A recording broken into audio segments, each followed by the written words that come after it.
The valley appeared first as a color, not white exactly, something older than white. The gray-blue of altitude in winter, the shade that existed only above 8,000 feet, when the sun had not yet cleared the eastern ridgeline, and the cold had been working on the landscape for so long, it had become the landscape itself. 1,000 meters wide at its broadest point, flanked on both sides by rock faces that climbed another 2,000 feet before they broke into the kind of terrain that killed people who underestimated it. In the center of that valley, directly in the middle of the only viable crossing road between the eastern checkpoint and the ridge approach, sat a vehicle that was not moving, an MRAP, mine-resistant ambush protected, the kind of machine built to absorb punishment and keep going. 11 tons of steel and engineering and intent designed by people who understood that in certain places on Earth, the road itself was the weapon. It sat at a slight angle, its front axle dropped 2 inches lower than its rear, steam rising from the vented engine compartment in a thin column that the wind immediately tore apart and dispersed into nothing. Behind it, 5 more vehicles, 2 technicals, 3 supply trucks, all stopped, all going nowhere. To the east, the ridge crossing. 20 seconds away, at the pace they had been making. They would not reach it today. 111 meters above the valley floor on a rock shelf that the valley could not see and the eastern ridgeline could not reach. A woman lay in the snow with her cheek against the stock of a rifle and watched through a scope she had re-zeroed 12 minutes ago, using a spent brass casing and fingertips that had almost stopped working. 1 round, 950 meters. A scope that had been drifting in the wrong direction. Hands that registered sensation only at the threshold of what the nervous system would still accept as information rather than damage. 90 seconds. That was all she had been given. This is the story of those 90 seconds and the 18 months that made them possible, and the 4 days on a frozen mountain in Sector Juliet 9 before the clock started running. It begins as most things in this kind of work begin with the sound of boots on frozen ground. 4 sets, moving in the spread formation that reconnaissance doctrine prescribed for open terrain in low visibility, each soldier maintaining a 10-meter interval, each responsible for a specific sector of the surrounding landscape. The lead element was Garrett Briggs, 41 years old, staff sergeant born in Savannah, Georgia, a man who had spent his entire adult life doing work that required him to move quietly through places that did not want him there, and had never fully made peace with cold weather. He was talking about it now, not loudly, not in a way that carried past the immediate formation. The low, continuous commentary of a man from a warm climate who had followed a career path into every cold place on the planet. Something about Georgia in November.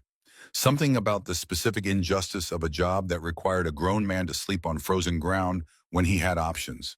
It was the kind of talking that was not really talking, the kind of sound that filled silence when the silence had grown too large and too permanent to be comfortable. Garrett Briggs had been doing it for 11 years, and every man who had served beside him had learned to hear it as a baseline. When it stopped, that was when you paid attention. 10 meters behind Briggs, Reed Holt moved in the silence that was his natural operating state. 29 years old. Corporal, the kind of soldier who had been quietly good at everything the Army asked of him without needing anyone to notice. He had brown eyes that measured distances without being asked to. He had a habit of checking the sky twice every few minutes, a small automatic read of wind and weather that most people never developed because most people never needed it. He watched the terrain to his left with the quality of attention that was not searching for something specific, but was open to everything. The kind built into a person over years of work where missing a detail could mean not coming back. And 10 meters behind Reed, there was the woman at the back of the formation. Sergeant First Class Mara Calloway, 38 years old, 6 years older than the next oldest member of the team. Her personnel file listed her as 6'8" Combat Medic Secondary Attachment to the 3rd Reconnaissance Element out of FOB Keller. Her medical bag rode her left hip, adjusted precisely so it did not interfere with movement. Her aid kit was organized the way surgeons organize their instruments. Everything in the same place every time, accessible by touch in total darkness, in the kind of cold that made fingers slow and unreliable. She carried what a medic carried, plus one thing medics did not typically carry. The MK-14 slung across her back rode at the angle a shooter adjusted instinctively until the rifle sat exactly right for quick access. A designated marksman, rifle chambered in 7.62 by 51 millimeters NATO. Effective engagement range against point targets 800 meters in good conditions. The scope mounted above the receiver was a variable power optic that had cost more than most people's cars. The whole package weighed 11 pounds without a magazine. Briggs had noticed it during the equipment check at FOB Keller. He had looked at it, then looked at her, then looked back at it. She had said longer reach. He had said, "You a medic or a rifleman, Doc?" She had not answered. Briggs, who had been in long enough to understand that some questions answered themselves over time, had let it go. Reed had said nothing at all. He had looked at the rifle for approximately 2 seconds, then at her. Then he had gone back to checking his own equipment. Something in the way he looked at it was different from the way Briggs looked at it. Briggs saw a medic with unusual taste in secondary weapons. Reed saw something else, some detail that registered and went into a category he was not yet ready to name. Mara walked and read the wind. Not deliberately, not as a conscious act. The way a mechanic entering a room full of machinery automatically heard everything at once without deciding to listen, she processed the air. Its direction, its speed. The way it moved across the ridgeline to her right versus the way it moved through the valley below. The way it dropped in the lee of the rock formation ahead and came back different on the other side. Numbers assembled in a part of her mind that had been running these calculations for so long, they no longer felt like calculations. They felt like weather. Nobody had asked for this information. She noted it anyway. The observation post at Juliet 9 had been established by the previous element 48 hours before Mara's team arrived, leaving behind a position that was technically functional and practically sparse. A low rock shelf on the western ridgeline, 2 meters of natural overhead cover, where stone had cracked and shifted over centuries until it formed something like a roof and a sight line down into the valley that was unobstructed for 1,400 meters in the direction that mattered. Briggs set his pack down, looked out over the valley, and said something about the view that was either sincere or sarcastic, depending on how you knew him. Reed was already mapping the terrain with his eyes building the internal model that a spotter built, instinctively cataloging reference points, noting the depression in the valley floor at approximately 900 meters, where drainage had carved a shallow channel, noting the rock formation on the eastern ridgeline at 1,100 meters that would catch light in a specific way at a specific time of day. Mara set up her medical equipment first. Then she took a position at the edge of the rock shelf where the angle of the slope gave her a natural rest, and she spent 4 minutes doing what Briggs would have called looking at the view, and what Reed was beginning to understand was something else entirely. Wind at the crossing point 1,100 meters out, where terrain funneled air through a narrow gap between 2 ridges. The compression effect would push speed up by 12 to 15% at that specific location. The rock shelf at 800 meters dark granite with accumulated snow on its upper surface would serve as a reference point in low light. The vehicle track on the valley floor was frozen into ruts deep enough to affect a vehicle's movement at higher speeds, which meant anything moving through that corridor would be constrained to approximately 16 to 20 kilometers per hour regardless of operator intent. She noted all of it. None of it was her assignment. Her assignment was the medical kit on her hip and the welfare of the 3 men she had come here with. She noted it anyway. The radio died on the first day. Not gradually, not with the kind of degradation that gave warning. It went from full operational status to nothing in the space of 15 seconds, long enough for Briggs to speak, check the equipment, speak again, and realize that his options had closed simultaneously. They ran through the diagnostics, every one of them. Briggs was methodical about it, working through the checklist with the patience of someone who had learned that most equipment failures were operator errors, and that the correct response was procedure, not panic. Reed checked the secondary. Mara checked the emergency beacon. Nothing, nothing, nothing. Briggs sat back on his heels and looked at the equipment with the expression of a man updating his assessment of the situation. Then Mara said something that made him look at her differently. She said, "It's not the weather." He said, "Come again." She was looking at the secondary radio, not at the controls, at the frequency display, at the specific pattern of signal dropout across different ranges. There was something in the way the interference distributed across the spectrum that was not the random scattering of atmospheric disruption. There was a structure to it, a consistency that did not occur in nature. She said the interference pattern is artificial. Someone is suppressing the relay frequency deliberately. Briggs and Reed looked at each other. Reed said, "That means they know we're here." Nobody answered. Nobody needed to. What it meant was the thing that none of them said out loud, because saying it out loud would not change what needed to happen next and would only occupy space they needed for other things. The mission was the mission. The valley needed to be watched. This position needed to be held. What it also meant was that if something went wrong in the next 72 hours, no one was coming unless someone came looking. Briggs filed the information, confirmed their emergency protocols and fallback positions. Then he said something about the cold that was either philosophical or profane and got back to work. He was that kind of man. The kind who absorbed bad news and kept moving. Not bravado, something harder than bravado. The decision made long ago and reinforced through years of practice that the situation was always the situation, and your feelings about it were a separate thing you could attend to later. That evening, Briggs tried to wrap the fingers of his left hand with a field dressing he had cut into strips. The cold had gotten into his knuckles the way cold found old injuries and reminded you they were there. He was doing it wrong. The wrapping technique would restrict circulation rather than preserve it, which meant his fingers would be colder in an hour than they were now. Mara did not make a production of it. She crossed to him, took the dressing from his hands, unwrapped what he had done, and did it correctly. The correct technique was counterintuitive, looser than it seemed like it needed to be, allowing the blood to move. Briggs watched his own hands being worked on with the expression men wore when they were being cared for, and did not know how to receive it gracefully. He said, "Story of my life, Doc." Reed, who was watching from 2 meters away with his canteen halfway to his mouth, almost smiled. Almost. Then Briggs said, "You know what I miss most about Georgia?" He did not wait for an answer. October, not even summer. October, the way it smells, like the air finally stopped being angry about something. Reed said Nevada doesn't have October. Mara said nothing. She was finishing the wrap, making sure the tension was right. But something in her posture shifted slightly. A small movement, the way a person who had been careful about their expression for a long time made a very small mistake and then corrected it. She had been in Georgia once years ago for a training rotation. She remembered thinking the same thing he was describing. The quality of air when the heat finally broke. She did not say this. She handed Briggs back his hand and returned to her position. She noticed the extra field dressing in the pouch on his left shoulder strap. Not regulation. He had mentioned it during the equipment brief at FOB Keller without ceremony. Medic always runs out first. She had noted it then. She noted it again, now filed it in the category marked for later in case later arrived. The second night, 2 hours before dawn. Mara and Reed on watch. Briggs, asleep in the position, with the stillness of a man who had learned to sleep anywhere and use it while he could.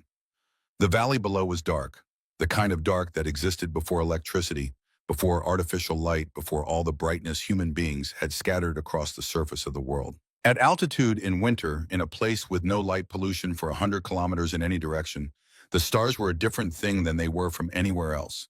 They looked structural, like something built rather than something that had simply always been there. Reed said quietly, "Mirabad province." He said it the way you said a thing you had been deciding whether to say for a long time. Mara did not look at him. She was watching the northern approach her sector for this watch rotation. She said, "How much did you read?" He said, "All of it." Before it was reclassified, someone from the old unit pulled it before it went dark. "I read it." She said, "Why are you telling me?"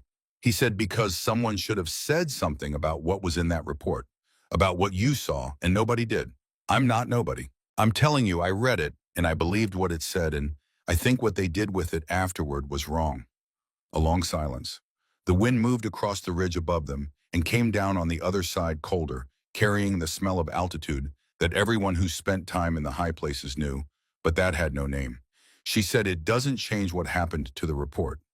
He said, "No, it doesn't." She said, "Then what does it change?" He was quiet for a moment that was genuine rather than performative. Then he said, "It means at least one person knows the difference between the official version and what actually happened. That's not nothing." Mara was quiet for a long time, long enough that Reed began to think she would not answer at all. She said, "Thank you."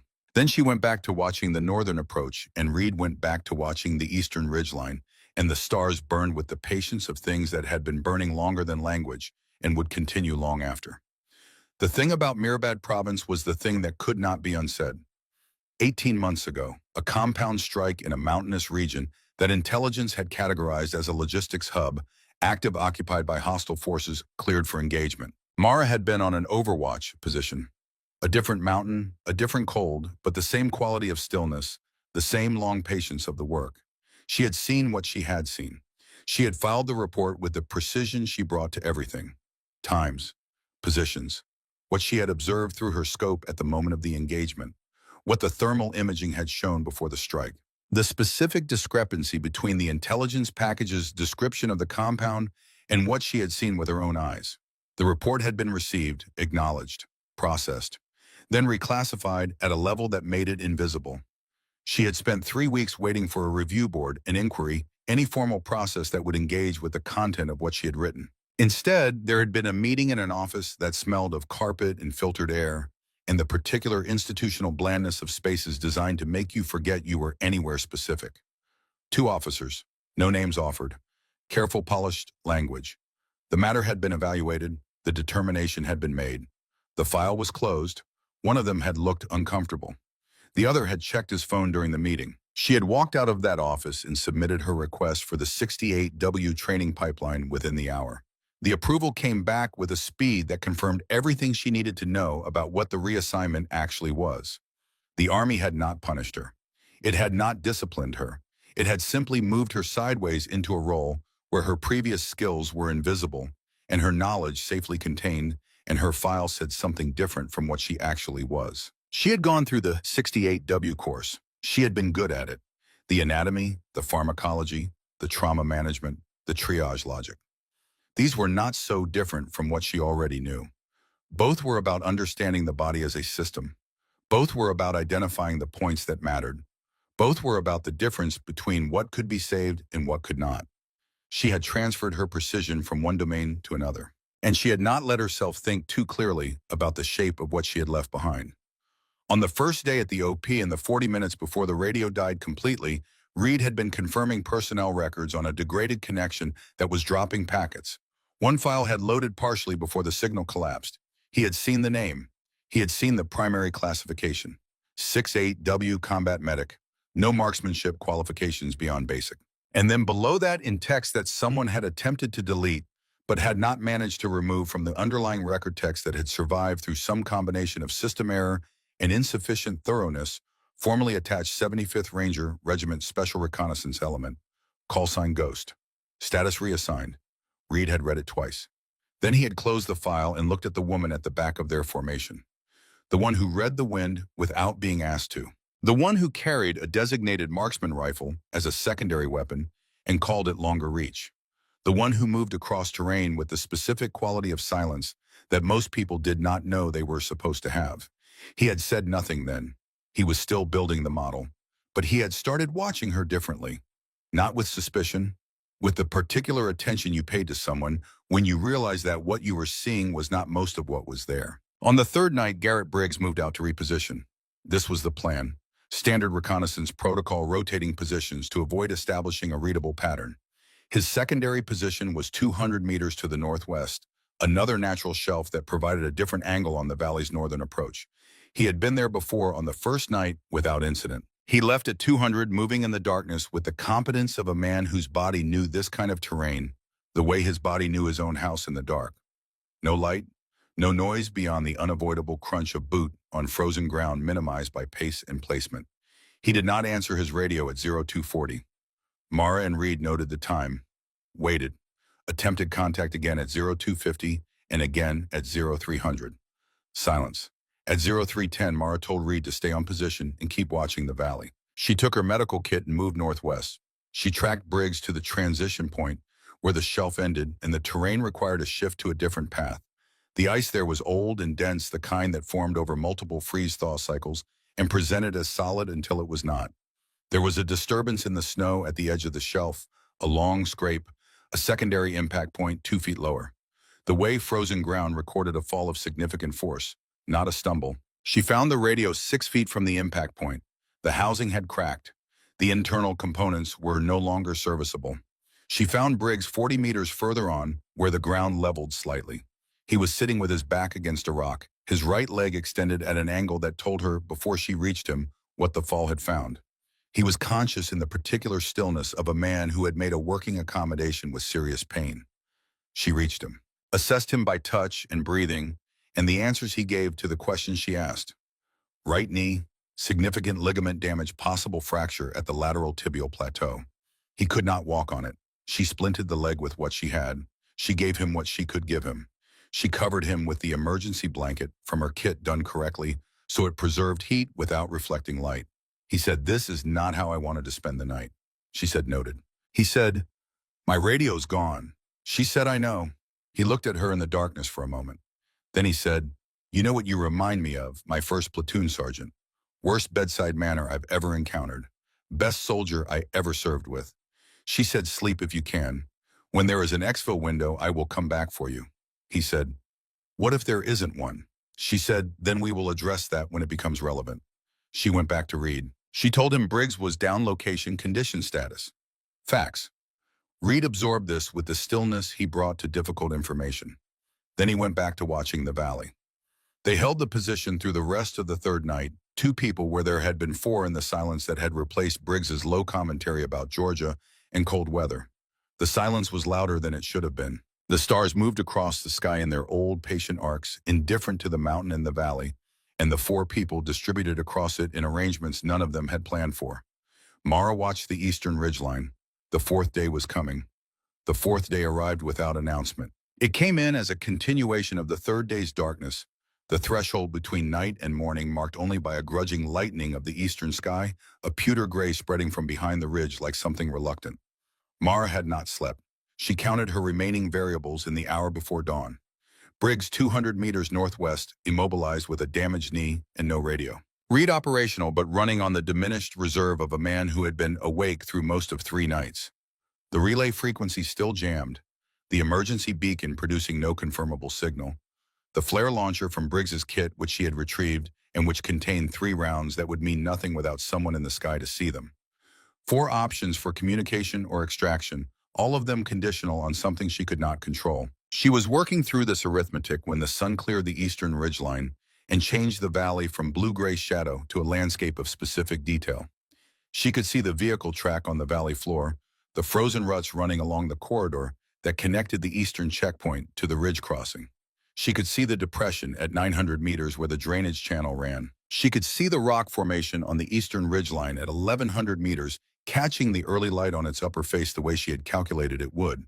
She was still looking at it when the shot came. One report, flat immediate, carrying the specific sharpness of a rifle fired at altitude in cold, dry air. The sound reached her a fraction of a second after the round reached Reed, which was how physics worked and which her mind registered in the automatic way that training built over time. The sequencing of information that told her the shooter was distant, the shot had already been fired, and there was nothing to be done about the shot itself. Reed dropped, not backwards. He went sideways and down the way a body went when the impact point was the shoulder, and the leg mechanics were suddenly working without their normal context of balance and intent. He hit the ground, and the sound he made was not a word.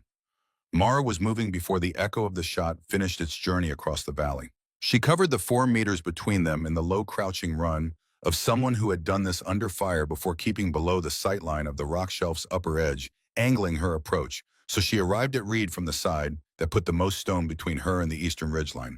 She reached him. He was conscious. His eyes were open and tracking, and he was already trying to process what had happened to his body, the look on his face that was specific to a person whose nervous system was delivering a report, the mind was still negotiating the terms of receiving. She pulled his jacket open, found the entry point. The round had taken him in the right shoulder, high and lateral, punching through the thick muscle of the trapezius and the deltoid in a channel her trained hands read in the first 5 seconds, like a text written in the only language that mattered right now. She did not let herself calculate the missed distance from the subclavian artery. She did the job that was in front of her. Hemostatic gauze, packed direct into the wound channel with a pressure and a clinical willingness to push into damaged tissue that most people could not sustain. Pressure, hold, count. Another dressing laid over the first and held with the compression that meant something rather than the compression that only looked like it did. Reed's breathing normalized as she worked, not from the wound closing, which it had not, but from the specific physiological response of a body organizing itself around a new reality. He said, with a steadiness that cost him something status. She said, you're packed, shoulder, through and through. You're going to be fine. He said, that's not a status, that's a promise. She said both. She worked the morphine from her kit and administered it with the precision of someone who knew exactly what she was doing and what the expected timeline of effect would be. Then she pulled the thermal layer from his kit and packed it around his torso, because shock and cold were collaborators, and she was not going to let them work together. She said, 1 shot. They didn't fire again. He said, professional. Single engagement, immediate withdrawal. She said, eastern ridgeline. Probable position behind the formation at 1100. He said, they're gone. She said, yes. This mattered in 2 directions. No second shot was coming, which meant no immediate threat to their position. And a sniper who fired once and withdrew was a sniper who had come for a specific purpose and had accomplished it. He had not been trying to hold them down. He had been establishing a false direction in their mental map, pointing them east while something else happened in the valley. She turned around. She had known it was coming before she fully turned. Some combination of peripheral awareness and the weight of time, the sense that the valley below had changed its quality in the last 3 minutes. She looked. 6 vehicles, moving from the eastern checkpoint along the frozen track toward the ridge crossing at the speed the rut-frozen road surface accommodated, approximately 16 to 18 kilometers per hour. The lead vehicle was an MRAP, its blunt forward profile unmistakable at range. Behind it, 2 technicals, 3 supply trucks. The ridge crossing was 1.4 kilometers ahead of them, at their current speed crossing window just over 4 minutes. She moved to the Barrett. The M82 had been set up on the bipod she had positioned at the rock shelf's edge during the first day, oriented toward the valley at the angle that provided the optimal engagement geometry for the crossing corridor. She went to chamber the first round. The resistance she felt was not the resistance of a round seating correctly into a properly functioning weapon. The bolt was moving against something in the feed path that did not belong there. She ran the immediate action drill, the sequence of actions that cleared the most common causes of a feed failure, the trained response that bypassed the part of the brain that wanted to interpret and went directly to the part that acted. The bolt came back, nothing chambered. She stripped the magazine, inspected the top round, reseated the magazine, attempted to cycle the action again. The same resistance. She pulled a small light from her kit, shielded it with her body, and looked into the feed path. The case visible in the chamber throat was wrong at the material level. Not malfunctioned. Wrong. The brass dimensions were slightly off specification for this barrel at this temperature. A batch issue, the kind of thing that happened when ammunition was sourced from multiple stockpiles and routed through a logistics chain that moved fast enough to skip certain verification steps. The rounds in this magazine were not perfectly matched to this barrel at -14°C, and the result was a partial case separation that the extractor could not clear without tools she did not have. She ran the drill a second time, same result. The Barrett was not going to fire today. She looked at it for 2 seconds, the look of someone closing a door rather than mourning one. She turned to the Mk14. 2 minutes and 40 seconds had passed since the convoy appeared. Crossing window remaining approximately 90 seconds. Reed, from his position against the rock, slower now as the morphine began its work, had been watching all of this. He said the DMR. She said yes. She settled behind the rifle. The physical mechanics of getting behind a precision rifle came back with the specific fluency of something done so many times that the body simply remembered. He said range to lead vehicle. She looked through the spotting glass. The convoy had continued its approach during the Barrett sequence. She said 950.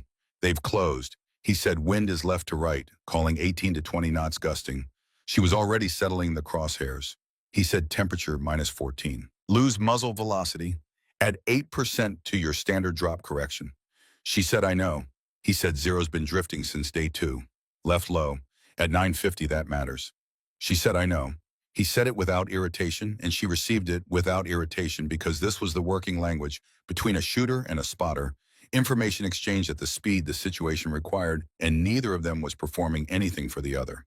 She looked through the scope. The reticle was there. The valley was there. The convoy was there, the lead MRAP. Filling the lower third of her field of view, moving steadily toward the crossing. She tracked it, watching its movement over the frozen ruts, the slight pitch and roll of its progress over uneven ground. She needed to confirm the zero before she took a shot at this range. She needed a reference point, something she could hit, something that would show impact clearly enough to read the deviation. The rock formation at 800 meters. Dark granite with a ledge of accumulated snow on its upper surface. Impact against the dark stone would show clearly if the round went through the snow. Either way, she would be able to read exactly where the round went versus where she aimed. She said reference shot, rock shelf at 800, left edge. Reed found it in the spotting glass. He said, I've got it. She made the initial adjustment her earlier observation of the zero had suggested. Left low meant she needed to go right and up. She moved the turrets with the spent brass casing, pressing its rim against the adjustment knobs and feeling for the clicks through the metal. The cold had taken most of the sensation from her fingertips. She was working below the level at which the nervous system reliably communicated fine detail. She counted each click, carefully counted, twice trusting the mechanism, because trusting the mechanism was what you did when your body stopped being the reliable instrument it normally was. She settled, breath out, heart rate dropping to the level it reached when she entered this mode. The physiological stillness her body had learned over years of this kind of work, the specific calm that was not the absence of understanding what was happening, but the decision to let understanding happen in a different part of the brain, while this part did what it needed to do. She pressed the trigger. The round left. She held the follow-through and watched for impact. It came. She saw it instantly and understood instantly what she was seeing and what it meant. The round hit high and left of where she had aimed, not low and right where a left low zero deviation would have sent it. High and left. She had been wrong about the direction of the drift. The scope had not moved left and down. It had moved left and up. The direction was the opposite of her assumption, which meant every correction she had built on that assumption was also the opposite of what it needed to be. Reed said high left. Reading it? She said reading it. She was already working the turrets, not stopping to check the math first, running it at the speed the situation required, and trusting the architecture that 8 years of this kind of work had laid down in her nervous system. The numbers came not as recalled facts, but as something more immediate, something that lived closer to reflex than to memory. The scope's actual deviation from true zero was left and high. To compensate, she needed to go right and down, 6 clicks right, 4 clicks down. She worked the brass casing against the turrets in the cold that had moved past pain into the particular numbness that was its own warning. She counted each click. Reed said 60 seconds. 6 right. She felt them. Confirmed them twice. 4 down. She felt 3 clearly in the 4th at the edge of sensation. The click that might have been a click, or might have been the brass slipping. She held the casing and pressed again, and felt it again, and decided it was 4. She settled behind the rifle, 950 meters.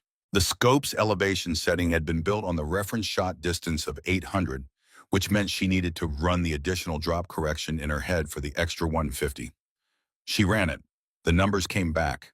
They always came back. Wind compensation at this range in this valley where the corridor compressed air between the 2 ridges, pushing speed higher than the open reading. At 950, approximately 85 centimeters of right to left correction. She aimed into the wind, letting the crosshairs sit right of the target by the amount the calculation specified. Target movement. The MRAP was doing 16 to 18 kilometers per hour. She needed to lead it, 30 centimeters forward of the front profile. The engine compartment, front-mounted, accessible through the vehicle's forward grille if the round came in at the correct angle. A space approximately 30 centimeters wide and 50 centimeters tall, containing the components that, if disrupted correctly, would turn 11 tons of moving machinery into 11 tons of stationary obstacle. Reed said 40 seconds. She tracked the vehicle. Let herself move with it, the crosshairs holding their position relative to the target rather than to the fixed landscape behind it. This was the specific skill, the thing that separated the trained shooter from the person who simply knew how to fire a rifle. The ability to make the scope picture a moving thing rather than a still one, to track rather than to point. Her breathing had reached the level it needed to be, heart rate in the low 50s. She knew this without measuring it, the way she had always known her own physiology, with the precision of someone who had spent years calibrating it and holding it exactly still when the moment required. She was not thinking about Briggs 200 meters northwest in the cold. She was not thinking about Reed and the packed wound and the blood pressure she had not been able to check in the last 20 minutes. She was not thinking about the relay frequency and the jammer and the extraction window that might or might not exist. She stripped the outer glove from her right hand. The cold came in immediately, not as sensation exactly, but as presence, as a hard physical fact, as if the air at this altitude had mass and weight and had decided to demonstrate both simultaneously. The rifle's metal, exposed to -14 for 4 hours, conducted the ambient temperature directly into her palm. Her palm reported this to her brain as damage. Her brain filed the report for later. Right hand on the pistol grip, thumb curled loose. Not gripping because gripping added torque, and torque added deviation, and deviation at 950 meters was the difference between a round that mattered and a round that did not. Left hand supporting the fore-end. Just weight and direction, nothing else. Reed said 20 seconds.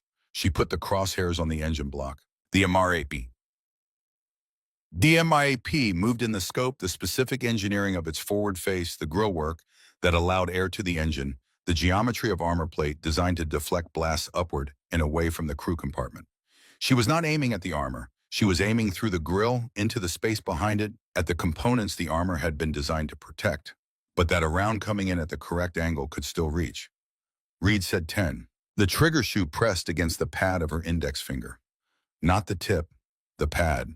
Even rearward pressure, the kind that did not disturb the position, the kind that was not a decision or an action, but a continuation of everything that had come before it. In the final seconds before the trigger broke, her mind went to the gray office. The two officers across the table.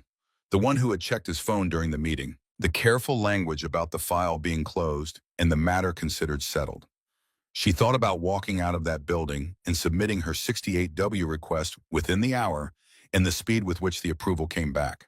She thought about Reed's voice 15 minutes ago reading numbers from a position against the rock while the morphine worked and his shoulder bled through its dressings. Range 140. Wind left to right, -14. The flat professional tone of a man who had decided that what was happening to his body was not going to affect the quality of the information he provided. She thought about the extra field dressing in the pouch on a left shoulder strap. A medic always runs out first. Then she exhaled the last of her breath in a slow, controlled release, and in the space that opened between that exhale and the next inhale, she felt the trigger reach its break point. She did not pull. She let it arrive. The rifle fired. The sound was a flat crack the wind took immediately and dispersed, shredding it into the ambient noise of the mountain before it could travel far enough to be useful to anyone. She held the follow-through, kept the scope on the target, kept the rifle exactly where it had been at the moment of ignition. Bullet flight time at 950 meters, approximately 1.2 seconds. She watched through the scope. The front of the MRAP erupted, not in the theatrical way, not in the way that would have satisfied an audience expecting spectacle. What happened was precise and immediate and mechanical. The engine compartment vented upward and to the right in a concentrated release of pressure and heat in the specific byproducts of a drivetrain receiving catastrophic input it had not been designed to absorb. Steam, coolant, the brief mechanical scream of components finding their failure points simultaneously. The vehicle lurched forward, momentum carrying the mass of it through the first fraction of a second after the engine seized. Then it stopped. Not rolled, not turned, stopped. In the middle of the only viable crossing route in Sector Juliet 9, at a diagonal angle that maximized its effectiveness as an obstacle, its front axle 2 inches lower than its rear. The second vehicle, a technical with a mounted PKM, had been too close behind. Its driver braked and the vehicle fishtailed on the frozen surface, its rear end swinging out in the way rear ends swung when friction was low and deceleration was sudden, and it came to rest blocking the track behind the MRAP. The third vehicle stopped to avoid the second, the fourth behind the third. The fifth and sixth had no sight line past the vehicles ahead of them and no option but to halt and wait. The convoy was stopped. The ridge crossing was 20 seconds ahead of them. They would not reach it today. She stayed in the scope for 40 more seconds, watching the valley floor. The convoy's occupants were dismounting with the trained coordination of people who had practiced for this kind of situation, establishing a perimeter, scanning the ridgelines. They scanned east first, away from her position. The single shot from the eastern ridgeline that had taken Reed had established a false orientation in their mental map. They were organized and competent and looking precisely where she was not. She watched them find nothing in the east. She watched the technical crew attempt to bring the PKM to bear on the high ground, the weapons angle awkward because of the vehicle's position. She watched the decision-making pattern of the convoy's leadership in the movement of its personnel. They were not going to cross today. She came off the rifle, rolled back from the position, keeping the ridgeline between herself and the valley until she had enough cover to move vertically. Reed, from his position against the rock, said, "Did it work?" She said, "Engine block." A pause, then quietly, with something in his voice that was more complicated and more earned than relief. "Good shot." She moved to him, checked the dressing. The saturation was at the edge of what she wanted to see, but within the range that meant the packing was doing its job. His color was wrong, but not dangerously wrong. His blood pressure was lower than she wanted and higher than she feared. She worked.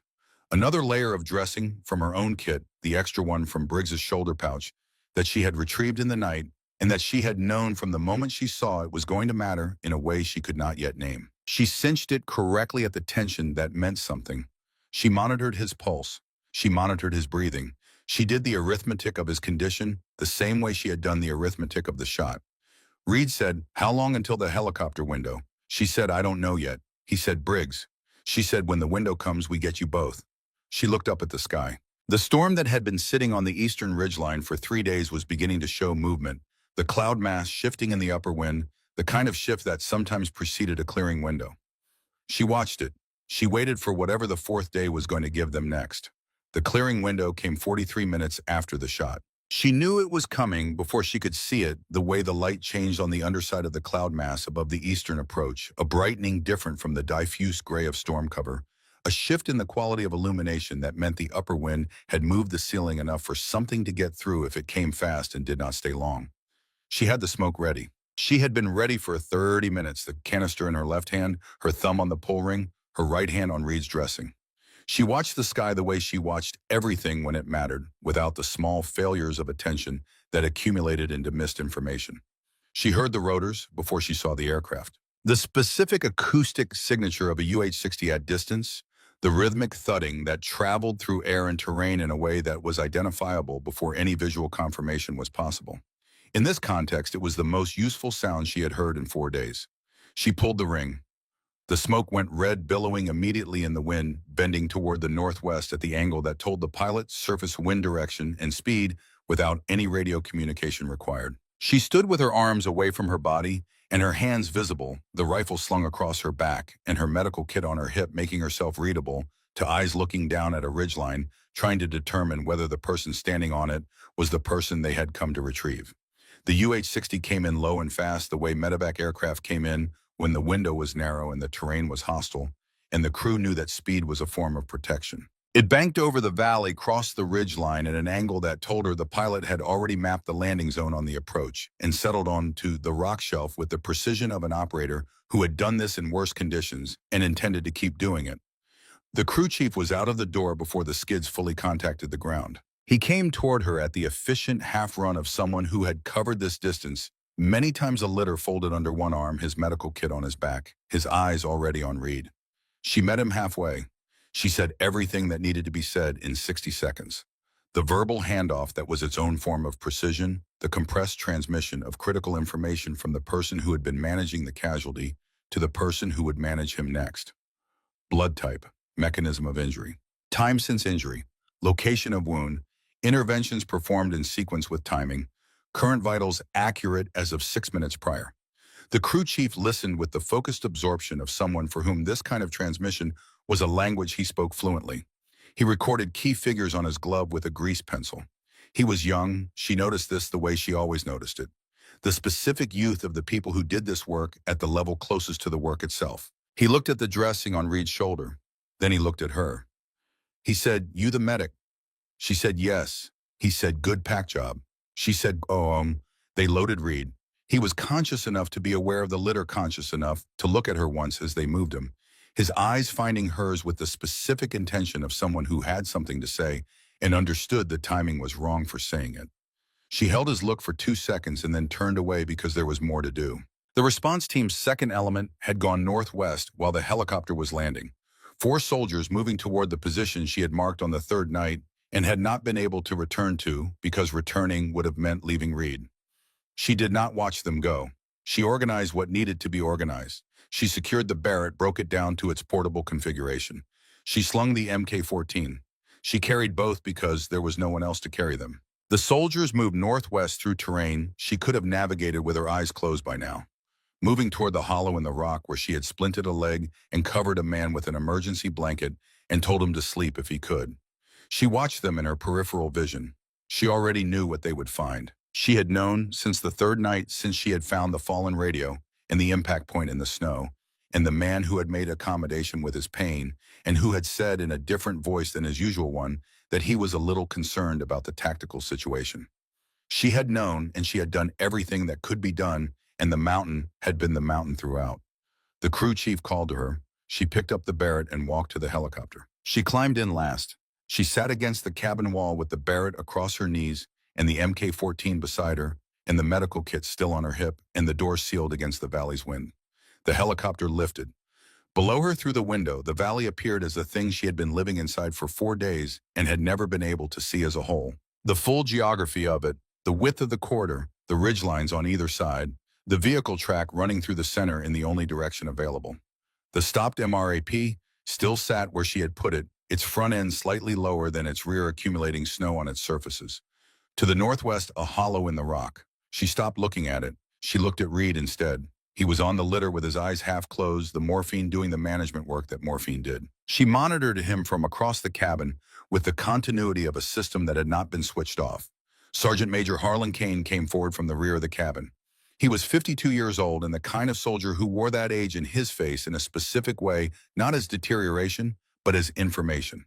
The record of accumulated decisions and conditions and the particular toll that doing hard work in hard places over a long time levied on a person. He moved with the economy of a man who had eliminated every unnecessary motion over decades of practice.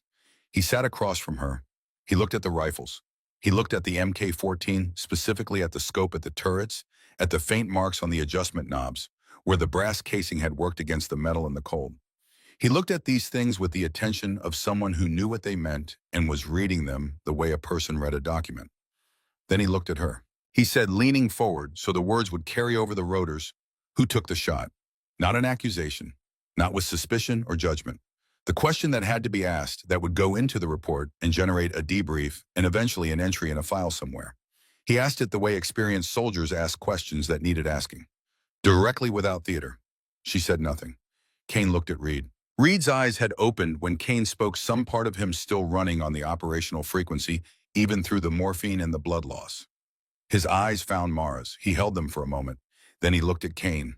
He said something. She could not hear it over the rotors. Kane leaned closer and Reed said it again. The word barely there carried on a breath that had very little to spare. Ghost. His eyes closed. Kane sat back. He looked at Mara with an expression that was not surprise. Something more complicated. The expression of a man who had been carrying an expectation for a long time and had now seen it confirmed and found no relief in the confirmation. He said, "I was in that office." She looked at him. He said, 18 months ago, the meeting you had after the Mirabad Providence report. 2 officers, a table. Careful language about the file being evaluated and the matter being closed. She was very still. He said, "I was one of them, the one who looked uncomfortable." The helicopter was loud. The rotors were loud. The sound of the engine and the air and the mechanical reality of aircraft in flight filled the cabin. But in the space between his words and her response, she heard all of it at the same distance, the distance at which noise became background. He said, "I need you to understand what I mean by that. Not that I disagreed and was overruled. I was in a room where I understood what was happening, and I did not do enough to stop it. Those are different things. I have known they are different things for 18 months. She said nothing. He said, "I have been watching your file since that meeting. I made sure you were attached to this element, not to use you, because the alternative was an operation that mattered failing, and because you were the most qualified person available for what the situation was actually going to require, and because I owe you something I cannot repay. Getting you on this helicopter is not repayment, I know that, but it was what I had to offer." She looked at him for a long time, long enough that the helicopter covered significant distance, long enough that the valley below disappeared behind the ridgeline and the terrain changed from the specific geography she had memorized to the general geography of the approach to FOB Keller. She said, "The man in the northwest hollow." He said, "We'll bring him home. You have my word." She looked out the window. She did not speak again for the rest of the flight, not because she had nothing to say, but because everything she had to say required more room than a helicopter cabin, permitted more silence than the rotors would allow, more time than the distance to FOB Keller provided. She held the Mk-14 across her knees and looked at the terrain passing below, and she let what Kane had told her settle into whatever place it was going to settle into. It was not forgiveness. It was not resolution. It was a new fact. New facts required space before they could be properly categorized. She did not have that space yet. She noted the fact and let it wait. The helicopter landed. They were on the ground 40 seconds before people were running toward them, and the organized rapid movement of a base receiving casualties began. Reed was off the aircraft and en route to the surgical unit before Mara had both feet on the ground. She watched him go, the litter moving at the efficient trot of people who understood that time was a variable that could not be recovered once spent. She went where she was directed for the debrief. The room smelled of diesel and burned coffee and the particular institutional familiarity of spaces inside military bases everywhere. Captain Fletcher Morse sat on one side of the table with the junior S2 officer, whose name she was not given. A recorder ran in the center. She sat down. She told them what had happened. Not everything that had happened, Everything that was relevant to the debrief, which was a specific category with specific limits. The jamming pattern on day one, Briggs's repositioning and the fall in the knee in the decisions she had made. The sniper engagement at dawn on day four, the round that had taken Reed, the single-shot professional withdrawal. The Barrett's feed malfunction, the batch discrepancy. The MK-14, the reference shot the re-zero, the engagement, times, ranges, weather conditions, the specific sequence of actions she had taken and the reasoning behind each one. She gave them all of it with the same precision she brought to everything. The precision that did not leave gaps and did not include more than what was asked for. Morse listened, he made notes. He was a careful listener, the kind of careful that was about information management rather than understanding. He asked her in the measured language of official inquiry why her personnel file contained no marksmanship qualifications beyond the basic requirement for her primary MOS. She said, because that's what my file says. He wrote something, he asked it again, differently. 4 questions later, embedded in a different sequence. The technique of someone trained to vary the approach to the same question in order to catch inconsistency. She said, because that's what my file says. He wrote something again. Then he told her that in recognition of the circumstances of the engagement and the outcome achieved, there was a program he would not be specific about its classification level that might represent an opportunity for someone with her demonstrated capabilities. A return in some form to work more aligned with the full range of what she had shown herself capable of. He said it in the careful, polished language of someone who had been taught to phrase things in ways that could not be cleanly quoted or clearly characterized. Language that offered something while committing to nothing. That opened a door while leaving no record of who had opened it. She looked at him. She understood precisely what she was looking at.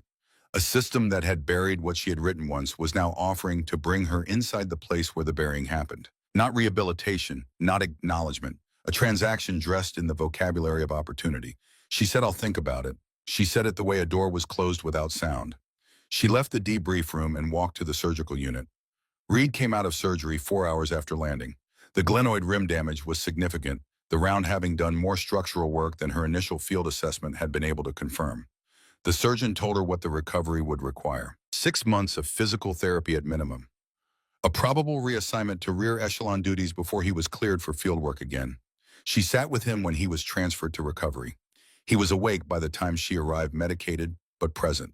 He looked at her from the bed with the assessment that was his habitual way of looking at things, the inventory of detail and current status. He said, how's the zero? She said, confirmed this afternoon, it's holding. He said at 9:50. She said at 9:50. He was quiet for a moment. Then he said, they're going to want you back. The real job. She said, people keep saying that. He said, what are you going to tell them? She said, I don't know yet. He looked at her with the particular attention he brought to things he considered important. He said, that's the most I've ever heard you say you don't know something. She said, maybe I'm making progress. He almost laughed. It arrived at his face and stopped there, the shoulder making itself known before it could become sound. He settled, looked at the ceiling for a moment. Then he said what he had been deciding whether to say since the helicopter. He said the Mirabad report, what they did with it after. I want to say something about it that I should have said a long time ago. She said nothing. With her, that was permission. He said, I read it before it was reclassified. I've told you that. What I haven't said is that what was in it was clear. What you saw was clear. What they did with it was not a close call or a judgment call or a reasonable disagreement about the interpretation of evidence. It was wrong. Wrong when it happened and wrong for everything that came after. I should have found a way to say that to you before now. I'm saying it now. The room was quiet in the specific way of a place where people were recovering from things. The muted and careful quiet of managed pain. She stood at the door with the MK-14 slung across her shoulder. She had not let it out of her possession since the mountain. She had carried it through the debrief and through the walk to the surgical unit, and she would carry it until she cleaned it tonight and returned it to the equipment pool. She said, I know it was wrong. She paused long enough that the silence had its own weight. She said, thank you for saying it out loud. She walked out into the corridor. The armorer's bay at FOB Keller was at the far end of the operations building, a long room with a low ceiling and fluorescent lighting, and the smell that accumulated in rooms where weapons were cleaned and maintained, and the residue of their function carefully removed. CLP solvent gun oil, the metallic sharpness of recently fired brass. Smells she had known for so long they registered as neutral as the baseline of a particular kind of room. She was alone. The Rangemaster's Staff Sergeant Orm, Leonard Kowalski, 20 years in this role, possessed the unhurried competence that came from doing one thing extremely well for a very long time. He had been present when she arrived. He had looked at the MK-14 when she laid it on the cleaning bench, the automatic professional assessment of condition and use. He had looked at the scope turrets, at the specific marks on the adjustment knobs, the fine scratches left by the edge of a brass casing pressed against metal in cold and urgency, the signature of improvised fieldwork that was invisible to most people and perfectly legible to someone who understood what he was looking at. He had looked at her. He had not asked. He had said good zero. She had said it held. He had nodded once, the nod of a man who understood the full content of those two sentences and did not require anything further, and he had left her to the work. She ran the bore brush through the barrel. The mechanical rhythm of the motion, the specific resistance of the brush against the rifling, the way the rod moved through the action with the friction of maintenance rather than function. She had done this so many times that her hands knew it without instruction. She had told herself for 18 months that she had left this behind. She understood now that this had never been the accurate description of what had happened. You did not leave something that had been built from the foundation up. You either stopped doing it or you stopped pretending you had stopped. Those were the only two options. And she had been living in the gap between them for 18 months, which was a particular kind of exhaustion she would not recommend to anyone. She held the action up to the flickering fluorescent light and looked through the bore, the tight rifled cylinder that translated energy into precision, that took the force of a fired cartridge and gave it direction and purpose, and made it into something that arrived where it was sent. She thought about what her father had told her in the field behind the house in Bozeman, when she was 14 years old and had just put a round through a paper target at 200 yards that he had said was beyond her. He had walked out to the target and come back and stood beside her without speaking for a long time, not checking her technique, not reviewing the result, just standing there in the October air, with the smell of the field around them and the sound of nothing in particular. Then he had said, "The rifle doesn't know who's holding it. The rifle just knows the shot." She had not understood it then. She thought she understood it now. It meant that the rifle did not carry the 18 months, or the reassignment, or the reclassified file, or the polished language in the gray office, or the officer who had checked his phone during the meeting. The rifle carried none of that. The rifle only knew the position, the breath, the pressure on the trigger, the physics that followed. The person holding it carried everything else. She set the rifle down. She took the paper from the desk at the far end of the bench and sat down. She thought about what Morse had offered her in the debrief room. The careful language, the unspecified program, the opportunity phrased in the register of professional advancement. She understood the architecture of it. She had recognized it the moment he began speaking. A system that had buried what she had written once was now offering to bring her inside the place where the burying was done. The offer was not rehabilitation. It was not acknowledgement. It was a transaction, and the currency it was using was the thing she had spent 18 months missing without fully admitting she missed it. She did not reach for the paper to reply to Morse. She picked up the pen and began to write a report. She had written it once before with the same precision she brought to everything. Times and positions and specific details in the careful language of official documentation. She had submitted it through the correct channels to the correct people, and it had been received and processed and reclassified at a level that made it invisible. She was writing it again. Not because she believed the outcome would necessarily be different. She did not know if the outcome would be different. She had no certainty about where this would go or what would be done with it or whether anyone in a position to act on it would choose to. She had submitted this kind of report before, and she knew what the system was capable of doing with things it found inconvenient. She was writing it because Garrett Briggs from Savannah, Georgia, who had never made his peace with cold weather and who had carried an extra field dressing in a pouch on his left shoulder strap because a medic always ran out first, deserved to be on the record. Because Reed had said it was wrong, said it clearly and without qualification, and that mattered and deserved to exist somewhere in writing alongside the official version of events. Because the two officers in the gray office, one of whom had been Harlan Kane, and one of whom had looked at his phone during the meeting, had made a determination 18 months ago that the file was closed. She was reopening it, because this was what she had. This was what she could do, and doing it was the correct response regardless of outcome. The correctness of an action was not contingent on its result. She had understood this at 14 years old in a field in Montana, even if the lesson had taken 24 more years to find its full meaning. The pen moved across the paper with the steadiness of hands that did not shake. She wrote the date, the location, what she had observed during the Mirabad province operation, the specific discrepancy between the intelligence assessment and what her scope had shown her, the sequence of events, the decisions that had been made above her and without her knowledge, the mechanism by which the report had been reclassified, the conversation in the gray office, the reassignment that followed, all of it in the language of official documentation with the precision that came from having held all of it in her memory for 18 months without letting any of it change shape. One copy for Kane. Because he had been in that room and because he had made a promise on the helicopter and because she intended to hold him to it, and because a man who had spent 18 months carrying the weight of what he had failed to do might, given the right instrument, do something different with a second chance. One copy for the Inspector General's office, addressed by name to the individual whose specific function within the system was the receipt of exactly this kind of report. The person whose existence within the bureaucracy implied that the bureaucracy had at some point in its design acknowledged that this moment was possible and had built a door for it. One copy she would keep, in a place where it would not be found by people who did not need to find it and would be found by people who did. She did not know if any of it would matter in the way she wanted it to matter. She did not know if Kane would act on his copy or find himself again in a room where the convenient thing and the right thing pointed in different directions. She did not know if the Inspector General's office would receive her report and engage with it seriously, or receive it and route it to someone who would make it disappear again.